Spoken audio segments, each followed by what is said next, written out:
started. Show the back real quick. Hey, what's going on, y'all? Woo. It's been a minute, but I wanted to give y'all another corner story. This one I've been sitting on for a minute. I never really told anyone about this story here. But just to start off, this should be about episode 5 of the corner story, if I'm not mistaken. 1, 2, 3, 4, 5, 6. I think it's episode 5. Don't hold me to it. If it's not the right one, it's gonna be the right one when I edit it. But this corner story is about the time that I almost developed a video game. Yeah. So this is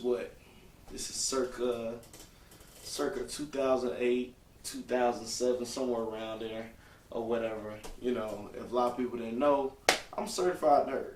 I like games. I like fantasy. I like this type of stuff. I like. So around that time, San Andreas, Grand Theft Auto San Andreas was a big game. You had other games kind of like it as well that came out, like Saint Rose and stuff like that, or whatever, around that same time. So I came up with the concept of a game that, and at this point in the game, I probably won't develop it no more, so I don't care about what I'm about to tell y'all as far as tidbits. But anyways, the game was a prison-based game. And, back in that day, I was a big fan of, the show Prison Break and stuff like that or whatever. And also a fan of, San Andreas and whatnot. So, in the midst of all this, I came up with the idea of a video game. I was like, why don't we come out with a real-life video game based in jail? And my whole purpose of that game was to kind of not only make a prison game, a realistic prison game, but also one that can educate as well. So for people to play it and understand, like, when you get in, this is what you're going to go through and blah, blah, blah. Not saying I've been in prison or anything like that or whatever, but my dad put me on game early. He put me on to this movie called Lockdown. Man, after seeing that movie, I'm like, there is no reason in the world I want to go to jail. And I just, that movie, it was a lot going on in that movie. But anyways, off of that and just, me being a gamer, I was like, yeah, that'd be a dope, game to make that's based on your decisions, and whatever decisions you make can alter, the course of, what you're going through, within the game. So, it was me and 2 other guys that were working on it. So I already had kind of the script and kind of drafts written up as far as, how I wanted the game to go, the storyline, who would be the protagonist and who would be the antagonist, all that stuff. I had a lot of that stuff written up, and I couldn't tell you today where I put all that stuff or whatever, but anyways, I had everything drafted up. And also there was a guy that I linked with, and he was working on graphics and computer stuff or whatever, and I was like, okay, dope, I'm gonna link with you and you can help me to push this. You have what I need to get this done. And then we had another guy that, claimed he had links with, certain people, whatever, that could, catapult us wherever we need to go with it.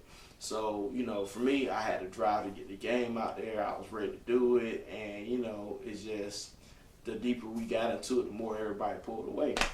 And, it's one of those things in life where, if you don't have people that have the same drive as you, things just won't go anywhere or whatever. No matter how much you try to push it, if them people not doing their due diligence, then it's gonna fall on deaf ears. So at the end of the day, we was working on, we was going, and I just, I was like, we can do something with this. This at the time, decision-based gaming wasn't a thing. So, now you got a lot of games now, like whatever decision you make affects the whole, outcome of the storyline or whatever. But at the time, those type of games weren't out there yet. They were, on the rise, but they weren't developed like that yet. So, I had it all in mind, man, as far as, linking with different factions, having tools, that you'll, acquire throughout to, you know, get out of that prison or whatever, because, the whole thing was whether or not you were going to try to stay there or you were going to try to break out. And and it was gonna be it was gonna be a mature game. It wasn't gonna be like a 10 rated game or nothing like that. Like, you were gonna see some real stuff going on. Like, even sadly, even rape. Like it might be like you see some blankets over the cell and hey, somebody over there getting tore up. And then even in the storyline, depending on the decisions you make, could affect what happens to you. And that's what the game was gonna be about. And I look back at it now, I'm just like, man, I could have been one of those pioneers of those type of decision-making games or whatever. And, at the end of the day, I'm not going to say I didn't have the right people, but they didn't have the right mindset to go forward with it. And, to this day, it's not something I regret, but, I do feel like, damn, like we had something on our hands. And that's with a lot of stuff. I've always kind of had a mind of development, and I always try to bring people along with me on that, journey. And sometimes not everybody's ready for that journey, but it's one of those things you live and you learn. I can't remember what the name of the game was going to be called. I think it was called not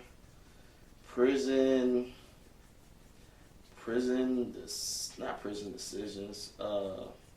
It was something with prison there. That's all I remember. But yeah, man, like to this day, I'm just like, damn, we had something on our hands.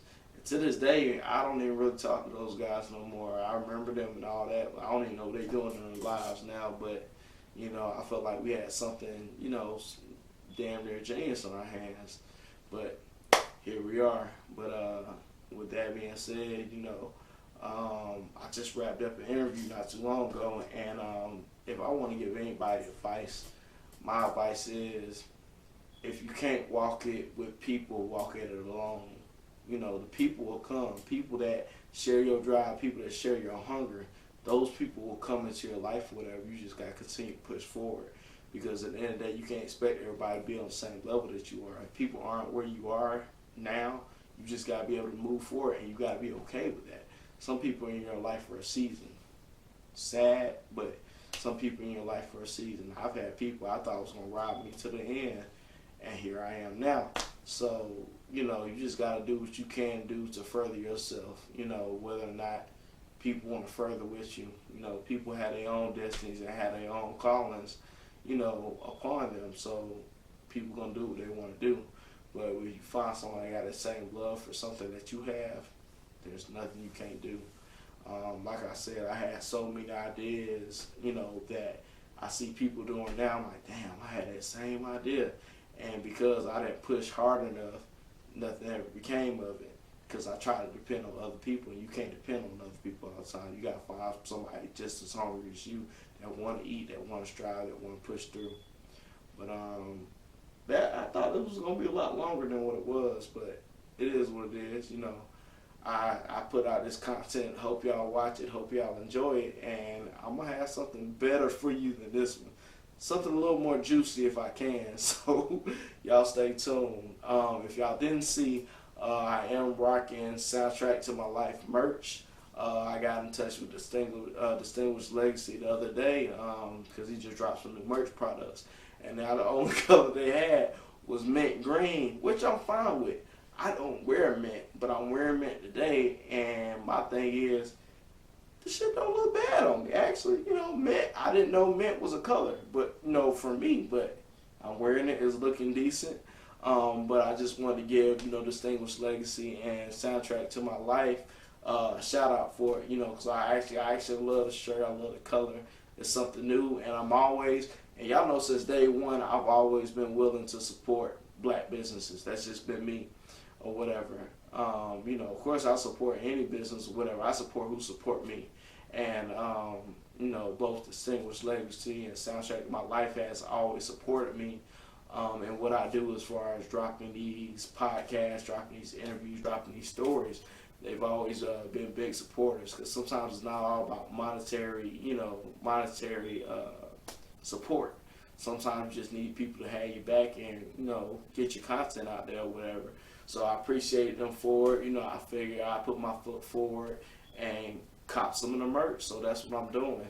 So y'all make sure y'all stay tuned in, man. Make sure y'all check out Distinguished Legacy on Instagram and YouTube.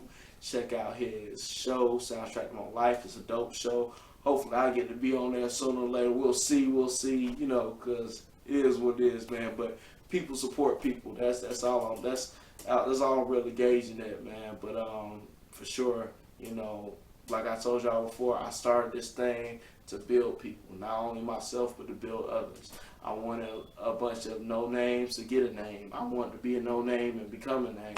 So y'all stay tuned, man. More content on the way. I'm loving all the support I'm getting. You know, whether y'all see it or not, I'm getting so much support, and I'm grateful for it. And I'm gonna continue to keep striving to bring y'all content after content after content. And y'all just stay tuned for the next thing. Peace. It's your boy K1. This has been another episode of Corner Stories.